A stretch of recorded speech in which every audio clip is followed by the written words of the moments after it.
y vamos a hablar de ello con el doctor. ¿Cómo estás, mi querido Doc? Muchísimas gracias por tu Muy tiempo, bien, tu buenos días, ¿cómo aportación. están? Muy bien, mi Doc, todos listos, con mucha atención para escucharte como siempre. Sí, el día de hoy, como lo platicamos en la intervención de la semana pasada, vamos a platicar acerca del cáncer de próstata y el cáncer testicular, que fue una duda que surgió durante la conversación y, y pues bueno, es muy pertinente hacerlo porque el cáncer de próstata es el más frecuente en los hombres y desafortunadamente se presenta un fenómeno muy similar al que se presenta con el cáncer de mama y con muchos otros cánceres en realidad. Lo que marca el factor positivo en cuanto a la sobrevivencia de los pacientes, que los pacientes no mueran por esta enfermedad, es que se ha diagnosticado en etapas tempranas y por eso los mayores esfuerzos hasta el momento, hasta el día de hoy, están orientados hacia el diagnóstico temprano, identificar en etapas tempranas los tumores y esto nos ayuda a que los tratamientos sean conservadores y que desde luego la sobrevida y la calidad de vida de la sobrevida sea mucho mejor para los pacientes. Entonces, como verán, es muy importante que el cáncer de próstata y el cáncer testicular sean diagnosticados a tiempo. Si son diagnosticados en una etapa 3B o mayor, el pronóstico desde luego es mucho menor, es mucho menos bueno para los pacientes. Entonces, el cáncer de próstata sigue siendo el cáncer más frecuente en los hombres, en algunos países solo debajo del cáncer de piel y en países primordialmente de raza blanca como aquí en Estados Unidos, los países del norte de Europa. El cáncer más frecuente es el cáncer de piel, justamente porque no tienen protección de la melanina, son pieles que no tienen protección, son pieles muy blancas, entonces no tienen protección contra el sol. Entonces, el cáncer de piel sigue siendo el más frecuente, pero en países como México, que particularmente México presenta una frecuencia muy elevada, presenta lo que tú decías, una incidencia y una prevalencia. Recuerden, vamos a dar un repaso. Acuérdense que incidencias son los casos nuevos que se van presentando año con año y la prevalencia es la suma de todos los casos que tenemos, los casos nuevos y los casos que ya existían. Entonces, la incidencia y la prevalencia siguen siendo muy altos en México todavía. Entonces, tenemos que enfocarnos mucho en educar a la gente para poder hacer diagnóstico temprano. El cáncer de próstata afortunadamente es un cáncer de un crecimiento muy lento, no crece muy rápido el cáncer de próstata, se desarrolla con una velocidad muy lenta, tarda de 10 a 12 años en alcanzar un nivel importante como para que ya el paciente no sea sujeto a curación. Por lo tanto, un paciente tiene que no hacerse pruebas de detección o no ir a ver al médico para un examen rectal en un lapso de 10 a 12 años. Hay gente que nunca lo hace, ¿no? Entonces, hasta que empieza a tener síntomas de obstrucción urinaria y todo esto.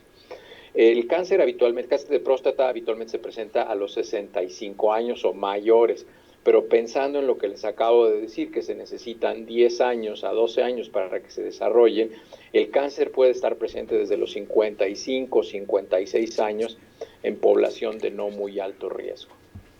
Entonces, la mortalidad asociada al cáncer de próstata es muy baja, como les decía, si se diagnostica de manera temprana. Los síntomas ojalá no lleguemos a ver pacientes con síntomas, porque los síntomas desde luego son tardíos cuando ya causa una obstrucción. Para que entiendan muy bien, la próstata es como una dona, entiéndanlo así, la forma de la próstata es una dona que está alrededor de la uretra, que es el tubo por el que sale la orina. La cáscara de esa dona es muy dura y no permite el crecimiento hacia afuera. Esa dona no puede crecer hacia afuera. Por lo tanto, en principio lo que sucede es que la próstata empieza a crecer hacia el centro de la dona y en el centro de esa dona va la uretra, que es como la tubería por la que sale la orina, y entonces va obstruyendo el paso de la salida de la orina. Es por eso que se van presentando esos síntomas en los pacientes. En una etapa tardía ya se empiezan a sentir nódulos en la próstata y ya se empieza a ver cómo la parte de afuera de la próstata ya se empiezan a presentar como bolitas, se hace como rugosa la próstata, pero esto ya es en etapas mucho más avanzadas. Habitualmente cuando alcanzamos estas etapas ya es una enfermedad regional y ya no es una enfermedad tan localizada. Otros síntomas que se pueden presentar, además de la dificultad para orinar, que la dificultad para orinar la clasificamos en dificultad para empezar a orinar, tener problemas para sacar todo el volumen de la orina se queda estacionada, entonces los No pacientes se van vacía. orinando de poquitos. Ajá. Y también los pacientes tienen una característica muy particular, no duermen porque se tienen que estar levantando al baño, porque se va quedando lo que nosotros llamamos la orina residual, se va quedando mucha orina en la vejiga, entonces los pacientes se tienen que estar levantando regularmente. Uno de los datos tardíos que se presenta también en los pacientes como síntomas de cáncer de próstata es que los pacientes presentan sangre en la orina porque ya esta donita que está haciendo que crezca la próstata ya infiltra la uretra, que es el tubito, y entonces ya hay sangre que se cuela hacia la uretra y entonces empieza a salir cuando los pacientes orinan, Wow. y también esta sangre sale cuando los pacientes presentan una eyaculación. Entonces son pacientes que tienen relaciones sexuales y entonces van a ver que hay sangre en su eyaculación o ven que sale sangre de la vagina de la mujer o de donde estén teniendo la relación sexual y entonces van a identificar que hay sangre mezclada con el semen y entonces hay que buscar ¿Eso ya dónde quiere está. decir que está avanzado ya el cáncer, doctor? Esos ¿Perdón? síntomas. ¿Eso quiere decir que ya está avanzado el cáncer cuando hay sangre o una Claro, lo micción que sucede es que cuando dificultosa? nosotros ya vemos que sangra, puede ser por dos factores. Puede ser porque el cáncer cuando empezó a crecer, creció en una zona muy cercana a la uretra de principio, y entonces, bueno, pues empieza a sangrar el paciente en etapas no tan avanzadas, Ok. pero habitualmente el cáncer se desarrolla en la parte media, en la parte capsular, en la parte de afuera de la próstata, entonces ya alcanzó el centro de la próstata y ya es un cáncer avanzado. Habitualmente cuando el paciente se presenta con sangre en la orina o en la eyaculación, el caso de cáncer ya es un cáncer mucho más avanzado. Los Ok. factores de riesgo principales para la próstata, desde luego, es la edad, como se los mencionaba antes. Hay algunos libros que mencionan el sexo, pero pues bueno, eso es hasta absurdo mencionarlo porque no hay un solo caso de cáncer de próstata en mujeres, pero bueno, hay libros que lo mencionan y yo la más lo menciono como un hallazgo incidental que a mí me parece hasta de broma, ¿no? Pero la edad es el factor de riesgo más importante. Déjenme platicarles un estudio que fue publicado ya hace una buena cantidad de años, hace por lo menos unos 15 años, en el cual se les hacía un examen de próstata a todos los pacientes que se morían aquí en Estados Unidos por cualquier otra causa, por una enfermedad cardiovascular, que es la causa más frecuente aquí en Estados Unidos.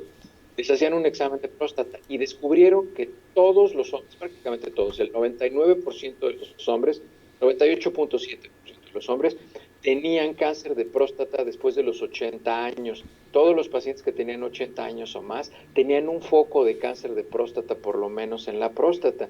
Pero como el desarrollo de la enfermedad es muy lento y es aún más lento cuando la actividad hormonal es menor, porque el desarrollo del cáncer de próstata está relacionado con la testosterona. Entonces, un hombre de 80 años, pues sus niveles de testosterona prácticamente son inexistentes o están muy bajos. Entonces, el cáncer de próstata ya no se desarrolla a tal velocidad, pero prácticamente todas las próstatas están destinadas a presentar cáncer con el paso del tiempo. Es por eso que se menciona que el factor de riesgo más importante es la edad, porque mayor edad tenemos, mayor es el riesgo de presentar cáncer de próstata. El segundo factor de riesgo que hace incluso un sistema de factores de riesgo escalonado. Ahora les explico qué es esto. Es la historia familiar. Si nosotros tenemos un familiar directo, vamos a decir nuestro papá se murió de cáncer de próstata, nosotros tenemos un riesgo de nivel 1. Si nosotros tenemos un hermano que se enfermó de cáncer de próstata, tenemos un riesgo de nivel 2. Si nosotros tenemos nuestro papá, uno de nuestros hermanos o dos de nuestros hermanos que tuvieron cáncer de próstata, es decir, más de un caso de cáncer de próstata, entonces ya tenemos un riesgo de nivel 3. ¿Por qué es importante diferenciar estos niveles de riesgo? Es muy importante para saber a qué edad tenemos que empezar a hacer el antígeno prostático específico, que es una de las pruebas de detección que se recomienda para el cáncer de próstata. La prueba de detección del antígeno prostático específico, que es una prueba de sangre en el cual se detecta este valor, se tiene que hacer cada año a partir de los 50 años en población sin riesgo, a partir de los 45 años en población de riesgo intermedio nivel 2 y a partir de los 40 años en pacientes que tengan riesgo alto o de nivel 3. Entonces, por eso es muy importante que nosotros identifiquemos factores de riesgo para saber cómo tenemos que empezar a hacernos el examen de antígeno prostático específico. El segundo método de detección es a través de un tacto rectal. ¿Y por qué se hace el tacto rectal? Si ustedes más o menos se imaginan en su mente la anatomía, ahora que les he platicado que la próstata es un órgano que tiene forma de dona, que está en la parte interna de la uretra cuando va saliendo de la vejiga, si nosotros hacemos un tacto rectal, prácticamente nosotros tenemos contacto directo con la próstata. Para esto, bueno, pues tiene que ser una persona que esté entrenada para sentir, para saber qué es lo que está tocando, porque si no, pues no va a saber ni siquiera lo que está haciendo. Y por eso hay que llevar una preparación para saber qué es lo que se está haciendo cuando se hace un examen de próstata. No es tan sencillo, y entre menos experiencia tenga la persona que está haciendo el examen de próstata, más subjetivo se hace la prueba. Lo que nosotros recomendamos es que se haga un examen del antígeno prostático específico y se compare año con año, porque aunque el valor es de 4, el valor máximo para el examen de la próstata, no es normal tampoco ver un crecimiento de más del 30% de un año a otro. Vamos a decir que en el 2016 un paciente tuvo 0.5 de examen de próstata, lo cual está normal, está por debajo de 4, y hoy viene a hacerse el examen otra vez y tiene 1.5. Sigue estando normal, pero ese paciente triplicó el valor del antígeno prostático específico comparado con el año pasado, lo cual es absolutamente anormal, y tenemos que buscar si ese paciente tiene algún foco. Entonces ya se haría una biopsia. Cuando un paciente tiene un valor elevado de examen de próstata o está creciendo más de lo esperado, entonces se utiliza el tercer método de detección o prueba de detección, que es el ácido ribonucleico, el ARN3 del cáncer de próstata. Se hace una biopsia y si la biopsia es negativa con un valor extremadamente elevado, entonces ya se hace una prueba genética respecto al cáncer de próstata. Esas son las pruebas de detección. Entonces las recomendaciones van, ¿qué puede hacer el paciente? Pues prácticamente nada. Bueno, lo que sí pueden hacer, el único grupo que podría tener un alto riesgo de tener cáncer de próstata porque se expuso a ello, son pacientes que utilizan anabólicos esteroides para el crecimiento muscular o para algún otro tipo de tratamiento médico, porque, bueno, ellos están incrementando los niveles de testosterona y esto va a hacer que los pacientes pues tengan un riesgo muy elevado por un exceso de estimulación de testosterona a tener cáncer de próstata a etapas más tempranas. Doctor, No hay demostrado, aunque hay muchos artículos que dicen que las relaciones sexuales frecuentes disminuyen el riesgo, exacto. pero eso es nada más, yo creo que son trucos para convencer a la esposa de que, o a la novia o a quien sea, de tener relaciones sexuales con mayor frecuencia. Doctor, respecto a eso, que sirva no, como prevención. Respecto a eso, doctor, nos pregunta Rolando Blacaller que si es verdad que, por ejemplo, operaciones como la vasectomía bajan el nivel de riesgo del cáncer prostático o testicular, y también rápidamente para que sea de una vez en paquete, las diferencias entre la prueba de antígeno prostático y el tacto rectal. Hay algunos varones que pues no quieren, por cuestiones de supuesta hombría, ¿no? Someterse al tacto rectal y únicamente hacen la prueba del antígeno. ¿Es válido solo hacer la prueba del antígeno o necesario? Hay doctores que dicen que lo mejor es hacer la prueba del tacto rectal porque es donde tienen conocimiento, como decías, de cómo está en crecimiento o en textura la próstata. Justamente, ¿se puede nada más hacer la prueba del antígeno y evitar la prueba del tacto rectal, doc? La primera pregunta acerca de que si la vasectomía incrementa el riesgo para el cáncer de próstata, no, ni para el cáncer testicular.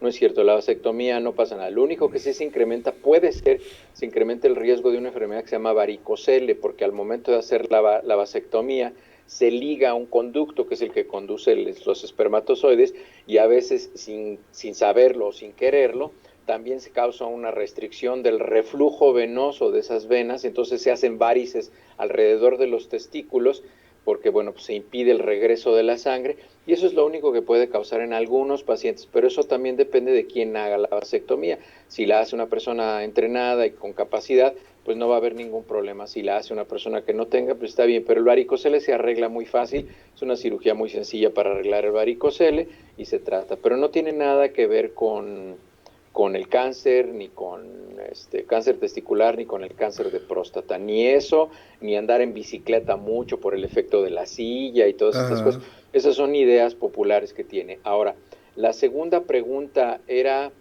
um, ¿cuál fue la segunda pregunta, Jorge? Perdón. Sobre si en la prueba del antígeno prostático se puede evitar Sí, sí, el tacto rectal. son pruebas complementarias, Jorge. Ahora, déjame decirte una cosa. Esto que me estás preguntando, que pregunta Rolando, no es una pregunta que solamente la pregunten ocasionalmente los pacientes. Y hay una publicación en la cual los pacientes que no se hacen el tacto rectal tampoco se hacen la prueba del antígeno prostático específico. Este es un argumento que utilizan muchos hombres para no ir al doctor. Entonces está demostrado que un paciente que dice, no, el tacto rectal no sirve para nada, además yo soy bien hombre y eso a mí no me gusta y tal, tampoco se hacen la prueba del antígeno prostático específico. La cuestión está en que si el antígeno prostático específico se empieza a incrementar de manera muy importante, nosotros tenemos que hacer un examen rectal porque tenemos que saber si es una prostatitis, si es una inflamación benigna o si es cáncer. Y la manera de distinguirlo es muy fácil. Cuando nosotros hacemos el tacto rectal, si es un problema benigno, hazte cuenta que nosotros estamos tocando el lóbulo de la oreja, estamos tocando esta parte, es muy suavecito, es esponjosita, la próstata es muy suavecita. Y si nosotros estamos tocando una estructura de cáncer, es como si estuviéramos tocando madera o una roca. El cambio de la textura de la próstata cambia radicalmente. Entonces, por eso es muy importante el examen de la próstata. Ahora, el examen de la próstata se los tiene que hacer alguien que tenga experiencia. Entonces, es muy importante que acudan a un médico que tenga experiencia para que les haga el examen de la próstata. Pero esta excusa, que es realmente una excusa para no hacerse el tacto rectal, esta es utilizada por pacientes que tienen completamente descuidado su salud. O sea, no existe un paciente que vaya puntualmente cada 3 meses al médico a cuidar sus enfermedades crónicas, se haga cada año sus exámenes de sangre, se haga cada año su examen de próstata en la sangre, pero lo Claro. único que no se quiere hacer es el examen rectal. Eso no existe. Cuando un paciente dice yo no me quiero hacer un examen de la próstata, es porque no van al médico y entonces incluso lo utilizan como justificación. Dicen, no, yo no voy al médico porque el doctor me va a querer hacer un tacto rectal como si fuera una violación o una agresión. Y Así eso se no llega es a ver así. si. Incluso si a mí el paciente me dice, ¿sabe qué, doctor? Yo prefiero que no me haga el examen de próstata. Yo lo único que tengo que hacer es documentar que el paciente rechazó el examen de próstata. E incluso puedo hacer una hoja en la cual el paciente me firma y dice que no quiere que le haga el examen de próstata y no se hace. Ahora, fíjate, si el examen de sangre del antígeno prostático específico está anormalmente elevado, nosotros tenemos que mandar un ultrasonido. Y el ultrasonido de la próstata es con un transductor, es decir, es un objeto de plástico, de acrílico, que se introduce por el recto y así es como se toma el ultrasonido de la próstata. El ultrasonido de la próstata no es un examen que se pueda tomar sobre el abdomen, justamente por su localización anatómica muy cercana al recto. Hay muchas estructuras, entonces la manera más directa y más confiable de hacer un ultrasonido es un ultrasonido transrectal. Entonces, el examen rectal es una herramienta médica que nosotros utilizamos y es muy valiosa y existe tanto el examen digital como el ultrasonido de próstata transrectal. Entonces, finalmente, si la próstata está dando problemas, van a tener que someterse a un examen transrectal para tener información más confiable. Gracias, doctor. Espero no decir una barbaridad, pero más vale dejar todas las dudas fuera. En el caso, por ejemplo, de la próstata, hay, digamos, una cirugía preventiva, como la hablábamos en el caso de las mujeres, como el caso de Angelina Jolie, que se quitó los senos preventivamente para evitar. ¿Es factible extirpar la próstata, digamos, para evitar el cáncer prostático o esto es totalmente inviable? Hay pacientes que con el miedo de tener cáncer de próstata, una vez que empiezan a tener, digamos que valores elevados de antígeno prostático, o que les dicen que tienen un tumorcito pequeño y que le van a hacer una cirugía conservadora. La cirugía conservadora se hace a través de la uretra y lo que se hace es que se rasca la cascarita de la próstata a través de la uretra con un cistoscopio y se quita todo el tejido de la próstata, pero se deja la cascarita. Ese paciente tiene que estar en constante supervisión para ver que no haya una recurrencia del tumor o una presentación del tumor. La simple idea del paciente de poder tener una recurrencia de cáncer de próstata, además de todas las molestias posoperatorias, porque más o menos el 60% de los pacientes que se someten a cirugía de una resección transuretral de próstata tienen impotencia porque se dañan los nervios que inervan el pene, entonces el paciente ya no va a tener sensibilidad en el pene, entonces quedan con un problema de impotencia importante en un 60%. Hay pacientes que no se quieren hacer la cirugía por esto, porque se lo tienes que avisar al paciente antes de la cirugía que existe ese riesgo. Hay pacientes que no se quieren someter a ese tormento de estar pensando que va a regresar el cáncer. Hay gente que tiene una manera muy particular de ver el cáncer como una sentencia de muerte y quieren hacerse una cirugía radical de próstata. La cirugía radical de próstata es una cirugía extensiva, muy agresiva y que se hace, esa sí se hace abriendo el abdomen, se hace a través de la pelvis, y ahora hay unas técnicas de cirugía robótica que son mucho menos invasivas, pero aún así sigue siendo una cirugía muy importante, que es una cirugía que se lleva tiempo, sangra mucho, es una cirugía que sangra mucho porque la próstata es un tejido que está muy irrigado y el riesgo de un daño nervioso hacia la inervación del pene sigue siendo un factor de riesgo muy importante. Entonces no existe una cirugía profiláctica para quitarse la próstata, no lo existe todavía. Y en caso ya de cáncer, ¿sí se practica este tipo de operación radical, doctor? Sí, claro. La cirugía tiene que hacerse un diagnóstico a ver en qué etapa clínica se encuentra el cáncer de próstata y entonces ya se decide cuál es la técnica adyuvante o neoadyuvante. Neoadyuvante, se utiliza la palabra neo o nuevo. Neoadyuvante se utiliza cuando nosotros le vamos a dar quimioterapia o radioterapia al paciente antes de hacerle la cirugía. La terapia adyuvante es cuando le damos quimioterapia o radioterapia al paciente después de la cirugía. Entonces, dependiendo de la etapa clínica y del tipo de células que estén creciendo ahí, ya se decide cuál es el plan de tratamiento individualizado para cada uno de los pacientes. Oiga, entonces, Doc, nos pregunta Jess, si no hay síntomas, ¿es necesario hacerse estas pruebas? Digamos, ya, aunque esté uno en población de riesgo, pero no presenta síntomas, pues el antígeno, cuando menos, ¿no, doctor? ¿O sí es recomendable? Sí, idealmente, como les decía, el antígeno se tiene que hacer en todos los hombres, en población en general, a partir de los 50, a los 45 si se tiene un nivel de riesgo 2 y a los 40 si se tiene un nivel de riesgo 3. Y lo ideal es que, bueno, pues se hagan un examen de rectal de próstata, busquen un médico al cual le tengan confianza y entiéndanlo. Esto es cuestión de que los pacientes lo entiendan, que el beneficio es mayor que cualquier idea que puedan tener. No tienen que platicarle a nadie que fueron a ver al médico y se hicieron un examen de próstata. No sé si eso es lo que les molesta, que no lo puedan platicar, pero no le tienen que decir a nadie que se fueron a hacer un examen transrectal. Es como el Papa Nicolau, es un examen necesario, que es incómodo, es penoso para las mujeres, pero los beneficios potenciales sobrepasan los riesgos potenciales de manera muy importante. Oiga, doctor, y otra pregunta que digo es válida a pesar de que pueda sonar a chunga, como en el caso de las mujeres, ¿hay la posibilidad de que el varón reciba algún entrenamiento para hacer alguna autoexploración? No lo creo, ¿verdad? Sería alguna opción que se promocionara médicamente, no creo que sea posible. Lo que sucede es que pues, necesitarían ir a la escuela de medicina y mira, está perfectamente demostrado que para que un examen de próstata sea confiable en manos de un explorador, tiene que haber explorado por lo menos a unos 250 pacientes antes para que sea de una confiabilidad, que tenga una sensibilidad y una especificidad muy alta. La sensibilidad quiere decir que no se nos vaya a ir un caso positivo y la especificidad quiere decir que no vayamos a diagnosticar como positivo un caso que es negativo. Entonces, para que nosotros desarrollemos una sensibilidad y especificidad en nuestra exploración física, necesitemos realizar más de 250 exámenes rectales para tener un nivel claro. Entonces, bueno, pues si una persona se quiere autoexplorar, pues tiene que conseguirse a 250 voluntarios antes que quieren que los explore de la próstata, y así ya se forma criterio, ¿no? Entonces, pues está muy complicado, Doc.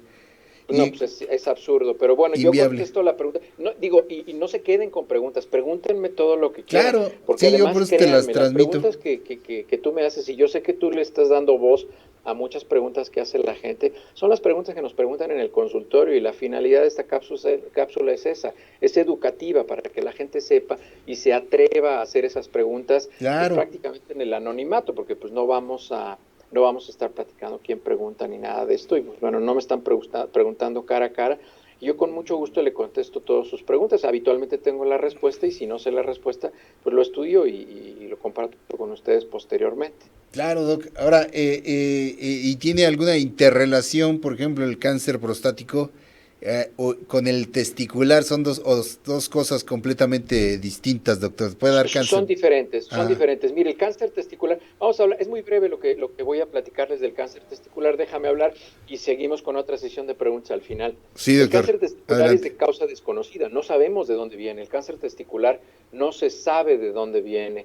La posibilidad de desarrollar cáncer testicular se describe como baja, es una posibilidad en 250. A mí me parece que no es tan baja, pero pues bueno, así es como está descrita, una posibilidad baja, una en 250 o 0.4% de riesgo No, pues durante no. toda la vida de una persona de desarrollar cáncer de testículo. Hay un mayor riesgo en la gente de raza blanca o de piel blanca, pero particularmente México tiene una de las tasas más elevadas en el mundo por una razón que no sabemos, porque obviamente, pues como les decía, la causa es desconocida. Entonces, bueno, pues seguramente es porque reportamos de manera confiable, o en fin, no sabemos por qué México tiene una de las tasas más elevadas de cáncer testicular. La autoexploración testicular es algo que se promocionó mucho justamente por esta tasa elevada de cáncer testicular en México.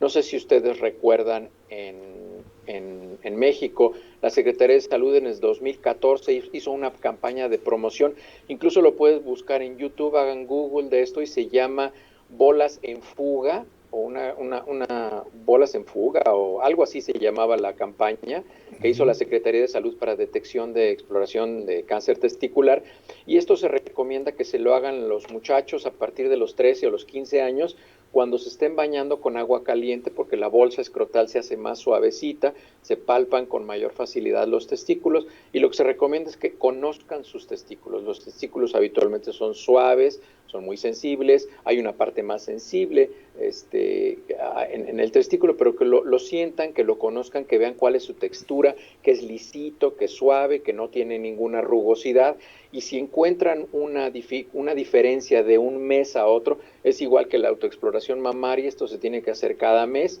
entonces si de un mes a otro se encuentran una diferencia significativa en la textura, en el contorno, en el volumen de los testículos o en la sensibilidad del testículo, vayan al médico para que les hagan un ultrasonido testicular. Entonces, esto se recomienda que se haga una vez al mes después de tener una ducha con agua caliente o al momento de estar teniendo el baño con agua caliente para que sea mucho más confiable el examen de la próstata, digo, de los testículos. Los factores de riesgo que nosotros tenemos es para cáncer testicular es haber tenido cáncer testicular previo, ese es el factor de riesgo más importante identificado. Si un paciente ya tuvo cáncer testicular en un testículo, como nada más se les quita uno, pueden tener un factor de riesgo muy importante para que tengan en el otro testículo.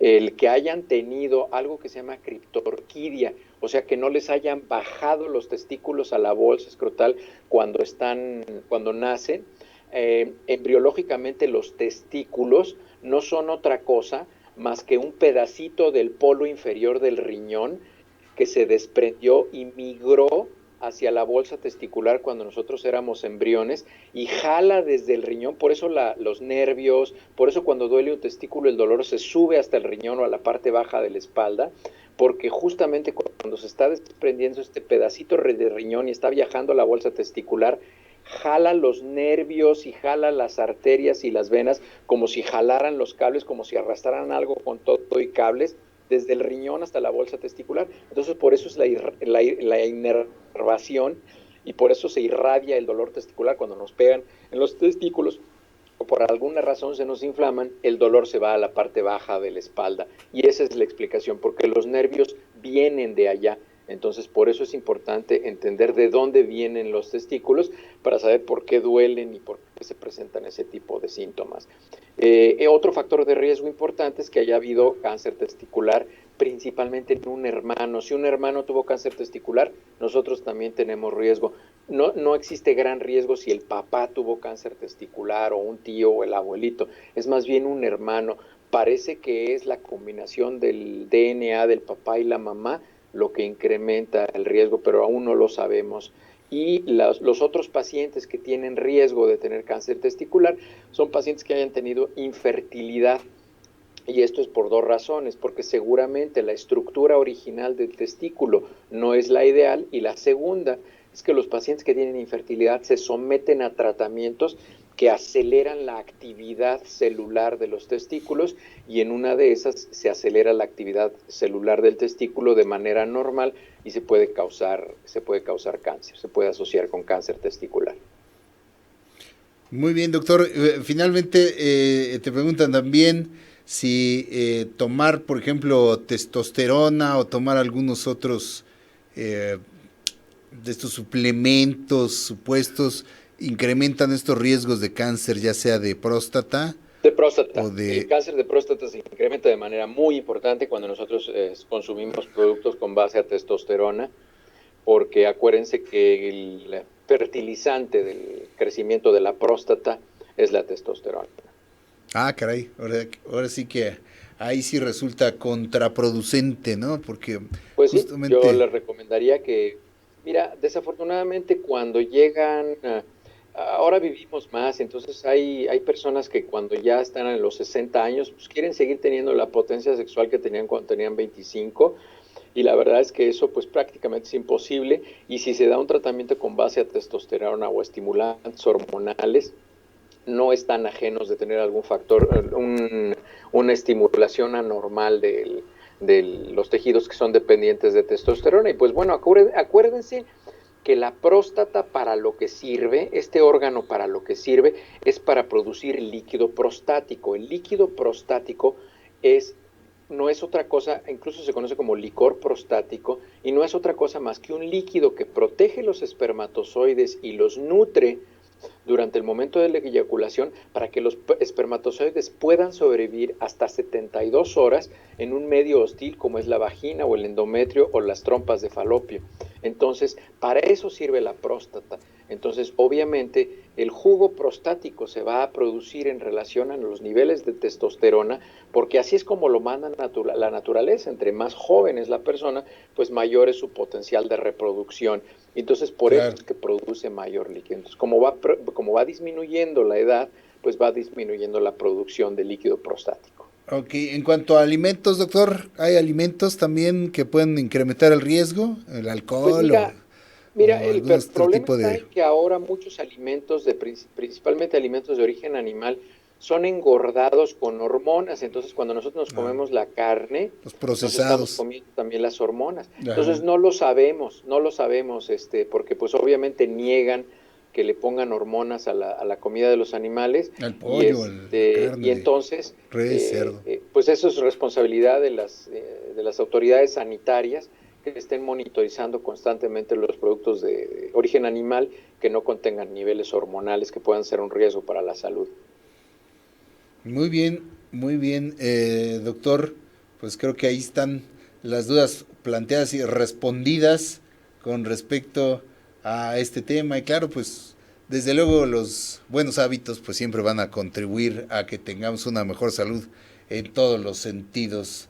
Querido doctor, muchísimas gracias como Así es, siempre eh, así por, es. Entonces, por esto. digo, yo estoy viendo aquí en la pantalla, también veo el YouTube y te veo a ti. Ah, entonces, cualquier cosa que quieran preguntarme, acuérdense pueden entrar a la página de Disyuntiva Nautas, o pueden meterse directamente a mi página de YouTube. Ya algunas personas se inscribieron la semana pasada. Puedes seguir inscribiéndose ahí, y a través de ahí me pueden mandar mensajes. Yo me comunico regularmente a través de Disyuntiva Nautas cuando veo los mensajes y me relajo un poquito del trabajo. Pero pueden preguntarme lo que quiera y ya me hacen las preguntas que gusten y yo con gusto las respondo. Maravilloso, doctor. Sabemos que así es y por ello te agradecemos muchísimo, como siempre. Me preguntaba alguien que cómo se llama mi perro, porque lo ven que está caminando por aquí, él es Ah, mi por ahí anda. acompañante. Lo estoy entrenando para que sea un perro de servicio, se llama Pedro. Yo tenía antes otro perro, pero se me murió. Ven, Pedro, ven. Es un perro que está en entrenamiento. Ven, Ajá. súbete, súbete. Se llama Pedro, es un pitbull, pero está Ah, en mira. entrenamiento para ser un perro de tratamiento. Ellos identifican muy bien a los pacientes que tienen ansiedad o tienen problemas mentales, pero es un perrote, como podrán ver, su cabeza es más grande que la Sí. mía. Pero son perros muy buenos, son perros muy nobles. Ya Oiga, bájate, dicen ya te incluso que los perros y los gatos, también son capaces, digo, se maneja mucho la teoría de detectar el cáncer, doctor. Sí, fíjate que hay un artículo, particularmente hay un artículo de la Universidad de Stanford en Está- el cual estaban entrenando perros para que olieran pacientes. No me acuerdo qué tipo de cáncer, creo que era cáncer pulmonar o cáncer de mama. Voy a buscar el artículo y Ese es un se buen los voy a tema, platicar en claro. una de estas, porque había un artículo y la investigación entrenaban a los perros células de cáncer prácticamente en la respiración o en la sudoración de los pacientes.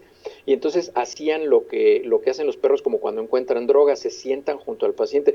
Entonces caminaban a través de las salas de espera del hospital y entonces cuando el perro se sentaba junto a un paciente le decían, ¿sabe qué? Hay un protocolo en el cual le hacemos un examen de scanning y muchas veces eran familiares que iban acompañando a un paciente o cosas así, pasan al paciente a hacerle lo que se llama un PET scan o una tomografía por emisión de positrones e identificaban que los perros tenían una certeza diagnóstica del 96%. O sea, el 96% de los pacientes que olían tenían un cáncer detectable en ese momento y el paciente Es muchas un veces ni temazo. sabía o ni iba a consulta.